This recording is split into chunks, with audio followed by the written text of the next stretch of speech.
मुंहिंजी शाइरीअ जो जेको उनवान आहे त सिंध चवे पई अमन कयो। ऐं मुंहिंजी हीअ हिन में शाइरीअ में तव्हां सभिनी खे इहा गुज़ारिश हूंदी, जेकॾहिं तव्हां उन्हनि ते थोरो अमल कंदव त माना मुंहिंजी शाइरी सफल थी वेंदी। सो अर्ज़ु कयो आहे त अचो मूंसां हाण वचन कयो, अचो मूंसां हाण वचन कयो, सभु झेड़ा झगड़ा दफ़न कयो।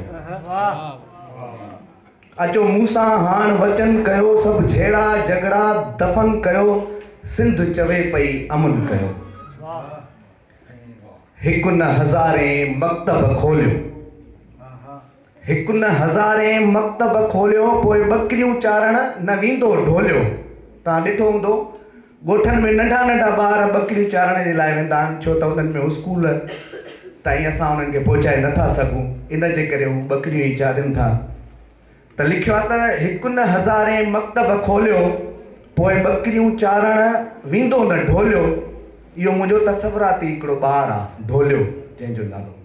हिकु न हज़ारे मकतब खोलियो, पोइ बकरियूं चारण वेंदो न ढोलियो, पंहिंजे मुस्तक़बिल खे रोशन रोशन कयो, सिंध चवे पई अमन कयो। ईंदड़ वींदड़ थो दौर दाहे, ईंदड़ वींदड़ थो दौर दाहे, थर जो थो हर मोर दाहे, नुक़सान घणो हिननि रस्मुनि कयो, सिंध चवे पई अमन कयो। अर्ज़ु कयो जीअं क़त्लेआम थियनि था, न्याणियूं कुसजनि थियूं, नाहक कारोकारी करे उन्हनि खे मारियो थो वञे, या हुन सां गॾोगॾु ही जेके असां पाण में नफ़रतूं वधाए ऐं क़त्लेआम था कयूं, उनजे लाइ लिखियो त हाणे न थिए का लाल कुहाड़ी, हाणे न थिए का लाल कुहाड़ी, फ़क़ति खुले किताबनि जी अलमारी। हाणे न थिए का लाल कुहाड़ी, फ़क़ति खुले किताबनि जी अलमारी, निर्वार अंदर जे नुक़्तनि कयो, सिंध चवे पई अमन कयो।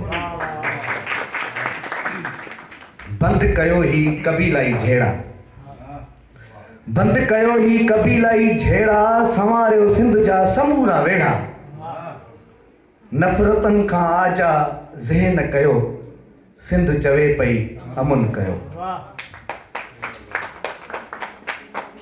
छा था सोचो विख वधायो, छा था सोचो विख वधायो, हसन प्यार अमुन जा गीत गायो, ऐं ख़ुशियुनि हवाले ही जोबन कयो, सिंध चवे पई अमन कयो, सिंध चवे पई अमन कयो।